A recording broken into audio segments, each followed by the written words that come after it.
Hey guys, you're watching Chelsea and Tony, and today we're doing our very first Samsung review. It's the NX30. This is their kind of almost top-end camera. It's right below the brand new NX1. It's a 20 megapixel mirrorless camera, and it kind of has a DSLR form factor. So it feels like what people describe as a real camera. When they're looking for their first camera, they say, I want a real camera. Right. But this is what they mean. They mean it has a nice thick grip. It has a viewfinder kind of in the middle. It has that classic DSLR look. Shape and an interchangeable lens. Let's talk a little bit about the handling of this camera. What did you think just holding it?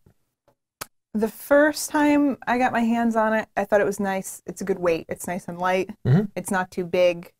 When I started fiddling with, turning it on and off and some of the other buttons, it did feel a little bit cheap. Yes. But once I got into using it more, that didn't really bother me anymore. Yeah, and I don't think it feels cheap compared to similarly priced cameras. So it's about $750. And those cameras, none of them feel like a D810 or another professional level camera. To me, it doesn't feel too bad. I found that this dial back here, which I use all the time for adjusting the exposure compensation, the brightness of your pictures, did you feel like it didn't stick out enough, right? Like I felt like I couldn't really. Yeah, and also you can't adjust it with one hand. See, like as you're gripping it with this hand, it shifts out of your hand. Yeah, so you have to always be using two hands if you wanted to make that kind of adjustment. But you spend most of your time adjusting the main dial, and I found that to be perfectly accessible. I'll say the record button here is in a terrible place. It often took me 3 or 4 times just to push it properly. Even once I got accustomed to it, it's kind of recessed and in a weird place. Which I guess is good, since most people won't use this for a video camera. It might be nice, otherwise you'd be accidentally hitting it all of the time. Yeah, I think they want to make sure nobody accidentally pushes it. You got to show them my single favorite feature about this camera. Oh. Do you love this? Yes, a telescoping viewfinder. This is nice, because if you're a nose kind of person like you and I, you don't have your nose bumping. We're gifted nasally. I am nasally gifted. And yeah, that was a nice feature. It's actually just more comfortable, even if you don't have those issues. Yeah, I'd love to have that on any camera, even a professional grade camera. It made the camera more comfortable to use, especially for long periods of time. And the electronic viewfinder in it has an electronic display in there, not an optical display, which is what allows it to telescope out like that. And it's not the highest quality. It's not as good as that in a Panasonic GH4 or a Fuji X-T1, but it's good enough. It had some noticeable delay, about what you'd see in like a Sony a6000. It's not the fastest viewfinder, but it's fine. And even shooting sports, which I did a lot of soccer, it kept up just fine. I really didn't have a problem with it. So basically everything about it is just fine as far as it handles. That telescoping viewfinder, absolutely fantastic. Really made me love that camera. Image quality. Yeah, let's talk a little bit about the image quality. We have a bunch of examples to look at. Okay. This is a picture we took of the Mayflower 2, a recreation of the original boat that brought many of the European settlers to North America. And you can see at ISO 100, I think this looks great, right? This is just the full picture. If you're watching it at 1080p, then you're seeing it scaled down from 20 megapixels to like 4 or 5 megapixels. It looks good, right? Yeah. Zooming into 2:1, I think it still looks good.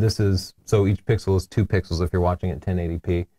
And you can definitely see noise in there. The shadow areas of primary colors are going to show the worst noise. And in the blues, you see plenty of noise. Yeah. As it gets a little brighter, it's not so bad. Oh, these are pictures that I took of our daughter Madeline. It's quite a bit noisy. ISO 1600 is going to have some noise, especially in portraits on any camera. Samsung's sensor technology in this camera is just a little bit behind what we're accustomed to from Nikon and Sony. Though, shockingly, they're actually a little bit better than the Canon competitors at this level, like the T5i. Here's a picture I took inside the Mayflower where it was really dark at ISO 3200. And you can see it looks okay, though even at this scale, the noise is definitely visible. As we zoom in tight, the noise becomes pretty apparent. The grain is thick and chunky.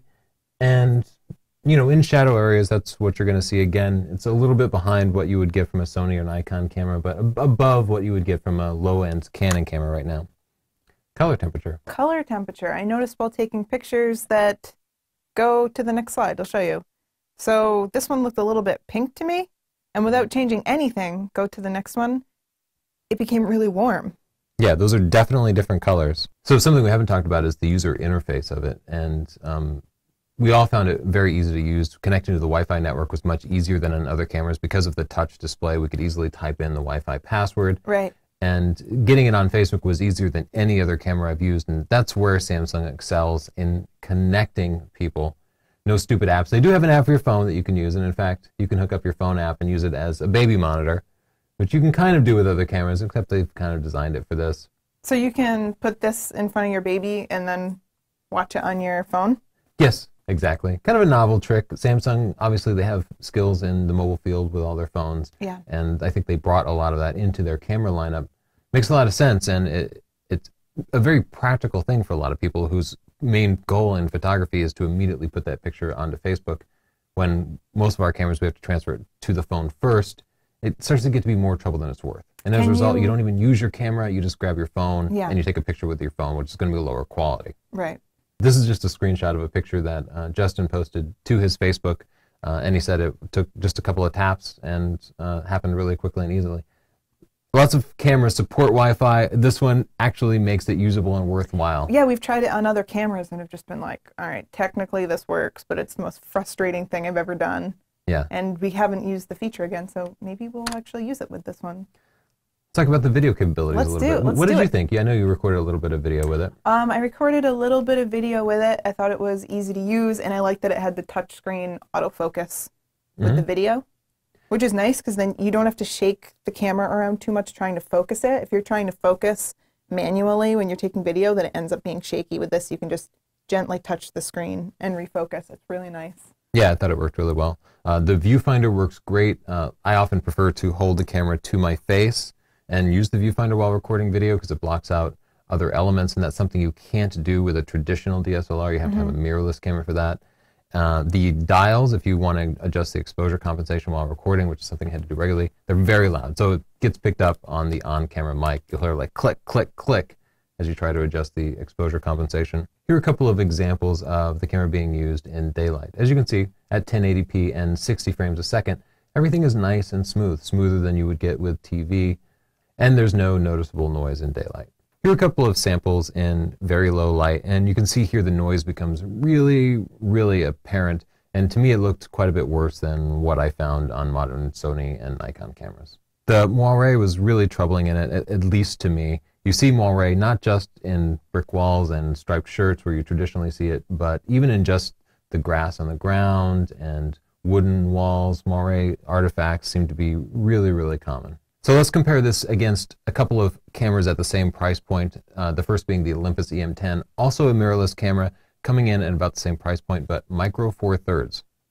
I actually liked the NX30 a little bit better than the EM10. And I've been a big fan of the EM10, but I thought that it had a few features that were a little easier. That's why I like the EM10. It's small, it's easy, it's light.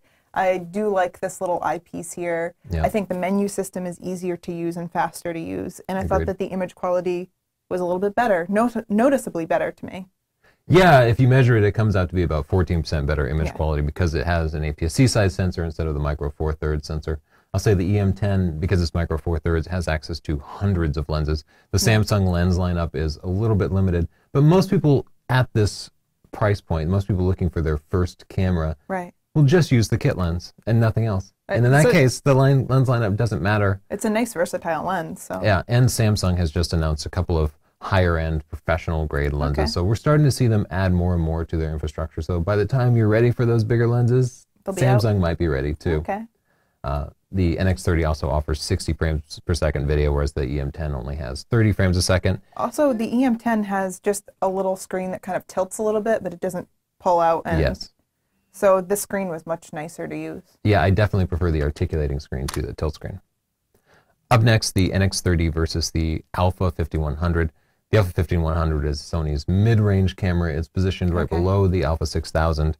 And the big difference is that the Alpha 5100 doesn't have the viewfinder, but it does offer a touchscreen. So that's why I kind of picked it for the comparison instead of the Alpha 6000. The Sony has 33% better image quality, as I was saying, And that is really noticeable when you do the side-by-side tests, and we do have another example picture. You'll definitely see that kind of difference. Sony kind of leads the market in their image quality class. But none of Sony's cameras at this price point have the DSLR design. They don't have the thick grip or the viewfinder in the middle. They're all the kind of thin, cracker-like cameras with a thin viewfinder, and those are more portable. They're easier to carry, but they don't feel like a real camera. So if that matters to you, the Samsung NX30 is probably the best choice. Yeah.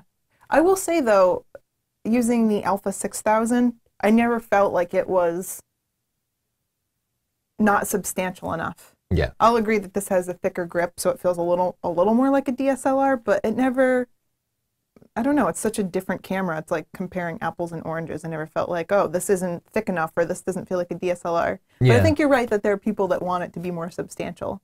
So there are, and if you're comparing the NX30 to the Alpha 5100 or the Alpha 6000, the Alpha 5100 does not have a viewfinder, but it does have a touch screen, which I really like. And it has the flip screen, great for selfies. So it's more of a social kind of modern camera. The Alpha 6000 is more serious, has more buttons and dials, and it has a viewfinder, but it gives up that touch screen. What's with this selfie flip screen you're talking about? You could flip this one, right? Yeah, you can take selfies with both of them. Yeah. That's important.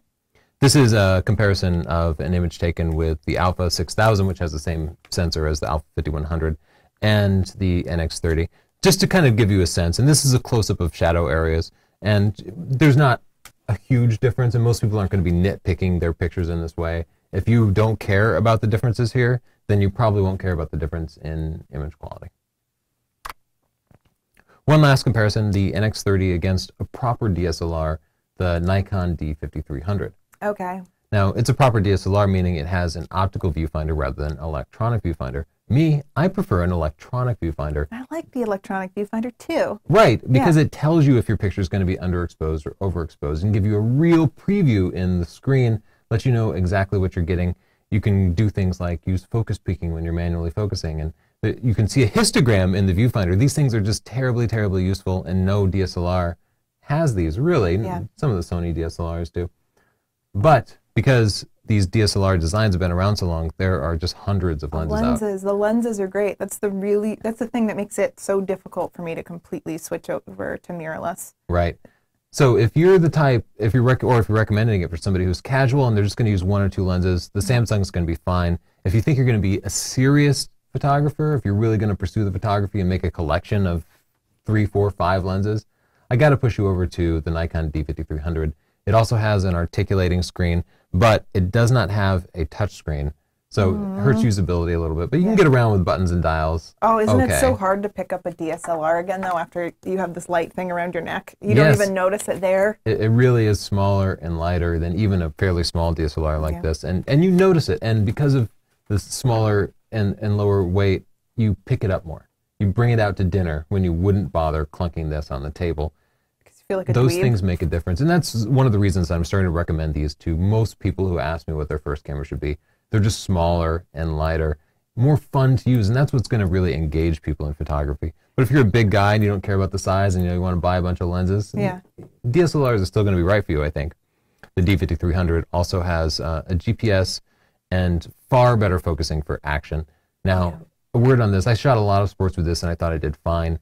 It focuses like other mirrorless cameras, basically, which is to say it's not especially precise. But most people, I find, don't even notice that because the kit lenses that come with it don't have great background blur. So even if you're shooting wide open, there's plenty of depth of field. So they're missing focus all the time, but it doesn't matter. People are still happy with their pictures because it's getting close enough.